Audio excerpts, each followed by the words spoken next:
नमस्कार। नमस्कार। नमस्कार बोला मैंने। ओके, इसका मतलब आप लोग सुन रहे हैं, वीडियो को देख रहे हैं। ठीक है, आज हम आपको आपकी अलजेब्रा का एक नया चैप्टर लेकर बताएंगे। क्या बताएंगे, क्या समझेंगे हम आप लोग मिल करके। आप कम जानते हैं क्या, आप बहुत जानते हैं। ठीक है, हम और आप ये दोनों लोग मिल करके इस चीज को समझने का प्रयास करेंगे। अब क्या समझेंगे, आपके बोर्ड में लिखा हुआ है अंक गणितीय श्रेणी, अरिथमेटिक प्रोग्रेशन।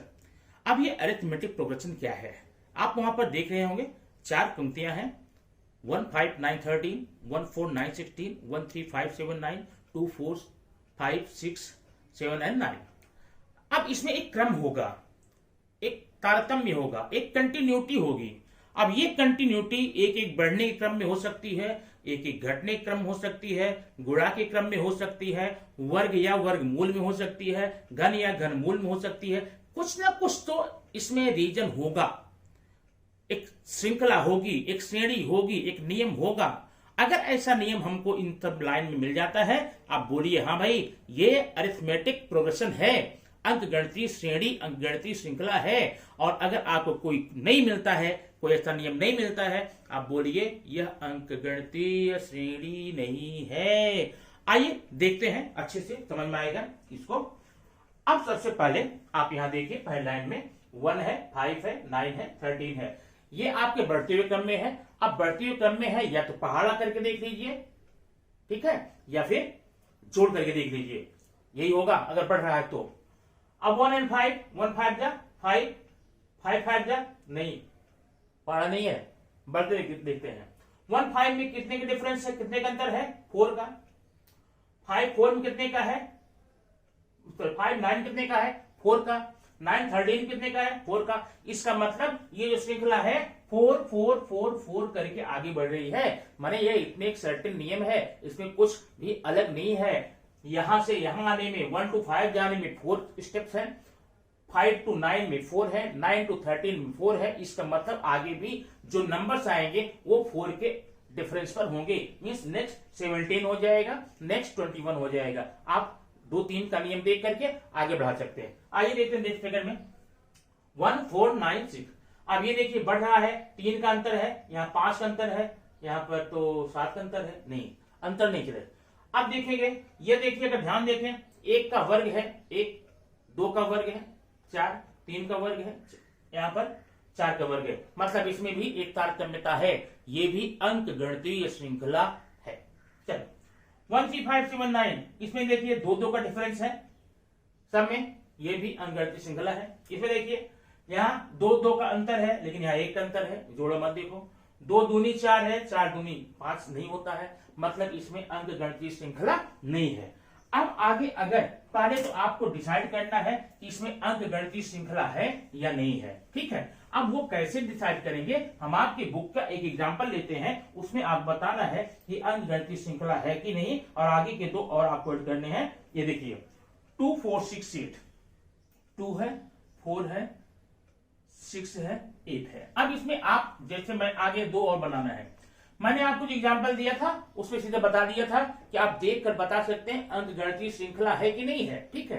इसमें बताना नहीं है, करके देखना है। अब कैसे कर देखना है, देखिए यहां पर सबसे पहले आप इसको बोलते हैं पद, पहला पद, दूसरा पद, तीसरा पद, चौथा पद, आगे ऐसे 5वां 6वां होता जाएगा।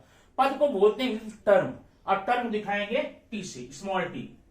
तो पहला टर्म T1 है, दूसरा टर्म ये T2 है, ये तीसरा टर्म है T3 है, ये चौथा टर्म है T5 है। आगे जितना आता जाएगा बनाते जाओगे। तो T1 पहला टर्म कितना है, 2 है, T2 कितना है, 4 है, T3 कितना है, 6 है, और T5 कितना है, 8 है, ठीक है। तो आपने ऐसे T1 T2 T3 निकाल लिया। ध्यान देना, पहला पद, दूसरा पद, तीसरा पद। अब आपको इन दोनों टर्म्स के बीच में आपको डिफरेंस निकालना है, डी। देखिए तो डी निकालते कैसे हैं, ध्यान देना। डी निकालने का तरीका होता है नेक्स्ट टर्म से बैक का टर्म घटा के देख लो। फर्स्ट में से सेकंड नहीं, सेकंड में से फर्स्ट, क्योंकि बढ़ रहा है ना, तो सेकंड का तो डी बराबर कितना हो जाएगा, T2 माइनस टी, ध्यान है, T2 minus T1, T2 minus T1 equal to 4 minus 2 equal to 2। अब हम फिर डी निकालेंगे। अगला डी कैसे निकालेंगे? अभी आपने T2 में से T1 निकाला, अब की T3 में से T2 निकालिए। T3 minus T2 equal to 6 minus 4 equal to 2। अब डी अगला निकालिए। T4 minus T3। T4 कितना है? T4 है ये है, T4 है 8 और T3 है 6 इक्वल टू 2। इसका मतलब इसमें सब में डी का मान सेम है, तो डी इसमें डी जो है डिफरेंस है, स्थिर पद है। क्या है? स्थिर पद है, कांस्टेंट टर्म है।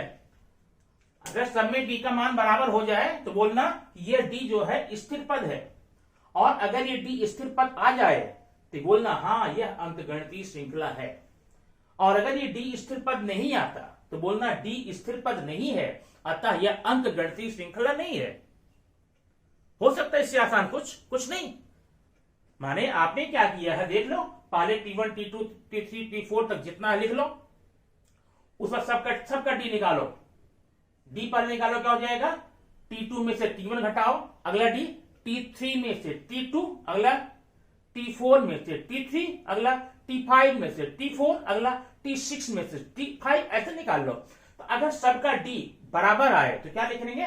यहां पर डी स्थिर पद है, यहां पर डी क्या है? स्थिर पद है, अतः यह अंकगणितीय श्रृंखला है। बस इतना आपको करना है। और यहां पर डी का मान कितना है? डी का मान आपका है कितना आया है? 2 आया है। तो अगला पद अगर आपको निकालना हो, देखिए अब देखिए, आपने एक काम तो आपका हो गया, आपने डी निकाल लिया और बता दिया डी स्थिर पद है, अतः यह अंकगणितीय श्रृंखला है। ठीक है, ये काम हो जाने के बाद में अगला आपको पूछता है अगले 2 पद और लिखिए। तो अगला पद लिखने के लिए क्या करेंगे? आपको कहां तक दिया गया है पता है? T4 तक दिया गया है, तो T5 निकालना है। T5 इक्वल टू होगा, ध्यान देना, T5 बराबर T5 निकाल लिया ना, इसके पहले T4 है, T4 प्लस डी कितना? T4 मान कितना है? 8 प्लस डी का मान कितना था? 2 इक्वल टू 10। अब T6 का निकालना आपको। T6 कैसे निकालोगे? 6 पहले कौन सा है? 5 है, T5 plus D, T5 plus D, T5 मान यहां निकाला है 10, डी का मान 2, 10 प्लस 2 इक्वल टू 12, ये आपका हो जाता है। तो इस प्रकार से हो जाने के बाद में आपने क्या क्या किया? यहां पर आप एक श्रृंखला को देख करके पहला काम है आपको बताना है वह अंकगणितीय श्रृंखला है कि नहीं है। उसके लिए क्या करोगे? डी का मान निकालोगे, और जब डी का मान निकाल लोगे, अगर सबका डी का मान बराबर आ जाए तो बोलना अंकगणितीय श्रृंखला है, और बराबर नहीं है तो फिर नहीं है। अब अंकगणितीय श्रृंखला हो गई तो आपने डी का मान निकाल लिया। अब आगे आपको बताना है कि क्या अगला दोनों पद आप बता सकते हैं, निकाल सकते हैं? बोलोगे हाँ निकाल सकते हैं, तो ठीक है निकाल लीजिए। ठीक है, अब देखिए इसी सवाल को मैं फिर से लूंगा, ध्यान देना यहां पर। यह है 2 4 6 8, यह एक अंकगणितीय श्रृंखला है। ठीक है, और अब इसमें बोला है अब कितने पद हुए? फर्स्ट, सेकंड, थर्ड, फोर्थ, आगे क्या आएगा? 5th, फिर 6th, फिर 7th। अगर मैं 5th पूछूं तो 2 जोड़कर 10 कर लो, 6th में 12 कर लो, आगे 2 जोड़ते जाओ। लेकिन 4th के बाद में मैं 50वां बोल दूं, अगला 50वां पद कौन सा होगा? मैंने T50, T 100वां पद, 12वां पद, 20वां पद, 30वां पद, ये बोलूं डायरेक्ट, तब आपको गिनने में तो बहुत ही भारी पड़ेगा, तो गिनना नहीं है, एक आपको नियम लगाना है। अब देखिए, अब तक आप लोगों ने जो T1 पढ़ा था, पहले पद को T1 बोलते हैं, इसको हम क्या बोलेंगे? A बोलेंगे। ठीक है, अच्छा, पहले काम करो, T1 बराबर 2, T2 बराबर 4, T3 बराबर 6, T4 बराबर 8 ही लिख लो। अब D निकाल लो, D कितना होगा? अब चाहे T4 माइनस T3 कर लो, चाहे T3 माइनस T2 कर लो, T2 माइनस T1 कर लो। ये देखिए T2 minus T1 equal to 4 minus 2 equal to 2। ठीक है, D का मान 2 आ गया। अब ध्यान देना, यहां पर D का मान 2 आ गया, और ये जो T1 है ना, T1 जब आपको 25वां 30वां पद पूछेगा, T1 को आप A बोलना, ए माने फर्स्ट पद T1 था, फर्स्ट पद ए है, माने ए बराबर T1। अब हमको ज्ञात क्या करना है, T कौन सा पद, कौन सा पद, एक सूत्र देखो, Tn बराबर होता है, Tn माने जब भी आप पूछेगा 12वां 30वां तो T12 लिखेंगे, T30 लिखेंगे। अगर मैंने पूछा 100वां पद ज्ञात करो तो जो Tn है ना, Tn मतलब T100, यहाँ T100 लिखना, ठीक है। तो T माने आपका हो गया यहाँ पर, पहले क्या लिखोगे, Tn लिखोगे, Tn बराबर हो जाएगा a plus n minus 1 into T. अब देखो सूत्र है ये, 12वां 13वां 20वां 25वां पद ज्ञात करने का ये फार्मूला है। अब बताइए Tn मीन्स T12 ओके, बराबर a की वैल्यू कितनी है 2, यहां 2 लिखा, plus n means 12 minus 1 into D means, D कितना है, डी आपका 2 है, ये देखो। अब ये हो गया 2 प्लस 12 माइनस 1 मीन्स 11, 11 2 या 22 तो इक्वल टू 24। आपको T12 का मान 24 आ गया। इस प्रकार के इसके प्रश्न को भी आप बड़े ही आसानी से सॉल्व करके नंबर ले सकते हैं, और ये क्वेश्चन आपके कम से कम 2 मार्क्स से आते हैं, ठीक है। तो इस प्रकार से अंकगणितीय श्रृंखला में आपने ये देख लिया कि हम कैसे प्रश्नों को हल करके कैसे हम अंकगणितीय श्रृंखला है कि नहीं ये पता लगा सकते हैं। डी का मान पूछा जाएगा तो डी का मान डी कैसे निकालेंगे, डी में आप बड़े स्टेप में छोटा घटा लीजिए, T2 माइनस T1 है, T3 माइनस T2 है, T5 माइनस T4 ऐसे डी का मान निकाल सकते हैं। और T1 को पहला पद बोलते हैं, ए बोलते हैं। तो आपने अंकगणितीय श्रृंखला देखी, अगले 2 पद देखे। जब भी अगला पद ज्ञात करना हो, जैसे मान लो T4 तक दिया गया है और T5 ज्ञात करना, T4 प्लस डी करना, T5 plus D, T6 plus D, ऐसा करके निकाल सकते हैं। और सूत्र के द्वारा ये 20वां 25वां 30वां पद निकाल सकते हैं। ये छोटा सा वीडियो मैं अभी आपको भेज देता हूं, इसको देख करके आप 3.1 और 3.2 के क्वेश्चन आसानी से लगा करके अच्छे नंबर एग्जाम में प्राप्त कर सकते हैं। लेकिन आपको इसके लिए वीडियो को पूरा देखना पड़ेगा, और वीडियो पूरा देख लेंगे तो फिर आपकी बल्ले बल्ले हो जाएगी, ठीक है। और एक बात ध्यान रखिए, दुनिया का कोई वीडियो हो वो आपको तब तक कोई लाभ नहीं देगा जब तक आप उसे देखेंगे नहीं। आप वीडियो को देखेंगे, करेंगे, बताना मेरा काम है, प्रैक्टिस करना आपका काम है। प्रैक्टिस कीजिए, भरपूर प्रैक्टिस कीजिए, एंजॉय कीजिए और भरपूर इसका लाभ लीजिए और पूरी जिंदगी लाभ लीजिए, ठीक है।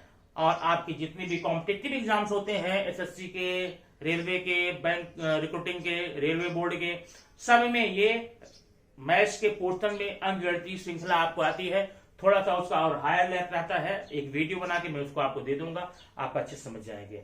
तब तक इससे आप अभ्यास करके कंफर्म कीजिए। फिर अगले वीडियो में मैं आपको एक दूसरा बहुत बढ़िया सा वीडियो देने वाला हूं। Okay, thank you, bye, wait for next video.